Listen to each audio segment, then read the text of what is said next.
Hi, I'm Guido Grinbaum, and now I'll continue with Module 21 of the Microcredentials course. I hope you're enjoying it and learning.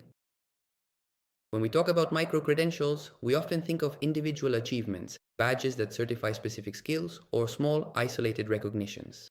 But the real power of this model appears when those credentials can be connected, accumulated, and transformed into something bigger. That's what we know as stacking, or the progressive accumulation of learning. Today we're going to understand how it works, why it's key for the academic future, and how the world's leading universities are implementing it. 21st century education is no longer organized solely around undergraduate or graduate degrees. More and more institutions are allowing students to build their academic careers step by step through microcredentials that can later be integrated into formal programs. This changes everything.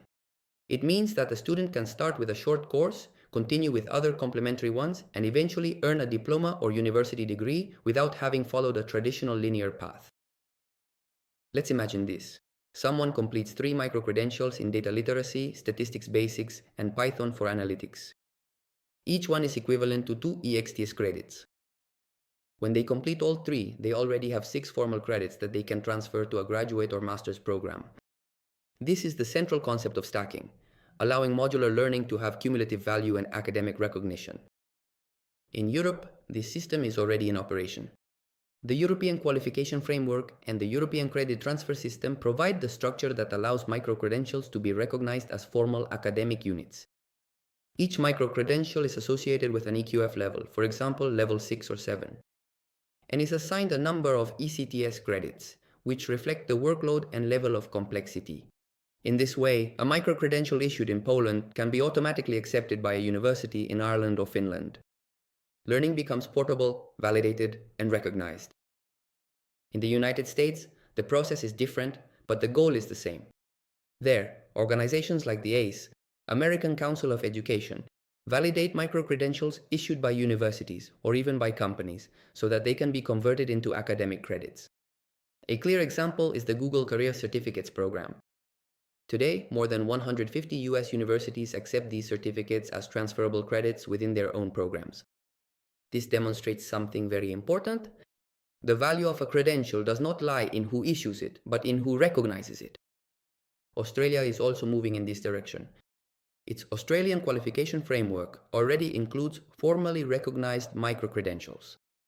Each one has equivalency within the national higher education system.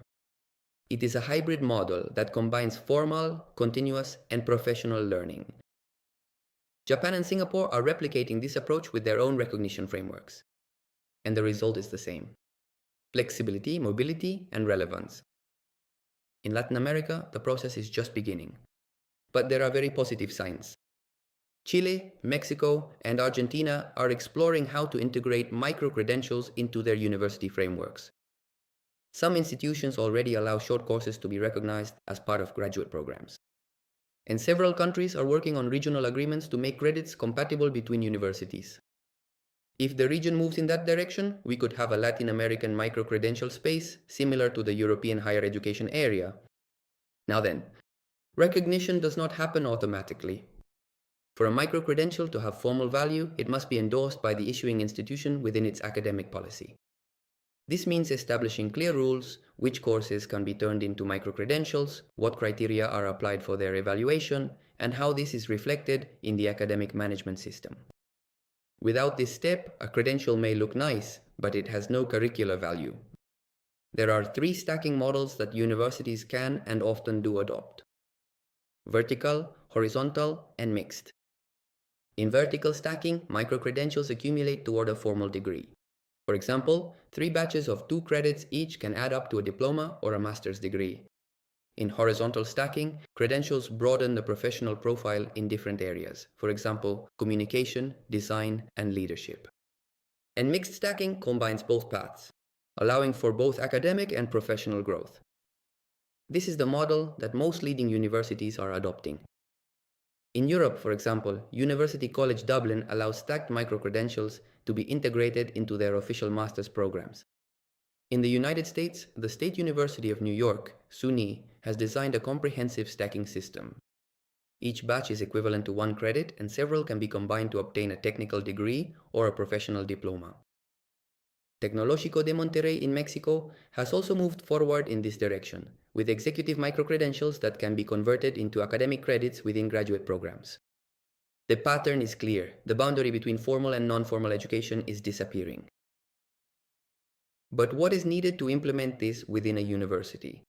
First, a clear institutional policy of recognition. It must establish which microcredentials are eligible for academic equivalency and what evaluation standards apply. Second, define academic levels and weights.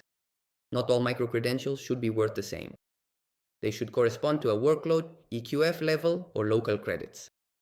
And third, integrate everything into the academic management system and the student's record. If the credential does not appear in their official record, it loses structural value. The challenge of global recognition is building trust. Universities must adopt technical standards and international frameworks to ensure that trust. Open Batch 3.0, the European Learning Model, and Europass EDCA credentials allow credentials to be verifiable and readable by any system in the world. Without interoperability, credentials become islands. With interoperability, they become global bridges of knowledge. But there is also a strategic aspect. Each recognized microcredential is an opportunity to retain students within the university ecosystem.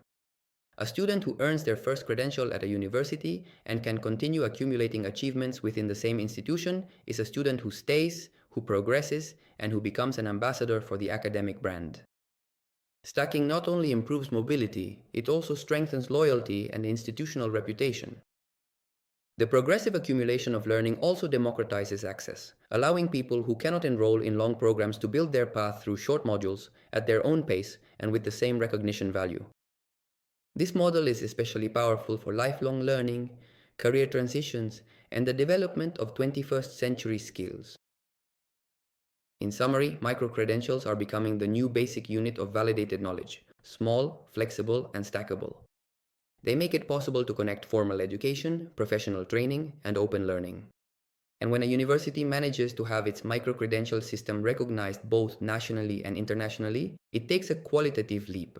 It goes from issuing certificates to offering global opportunities. I want you to remember this final idea. A single isolated microcredential is just information.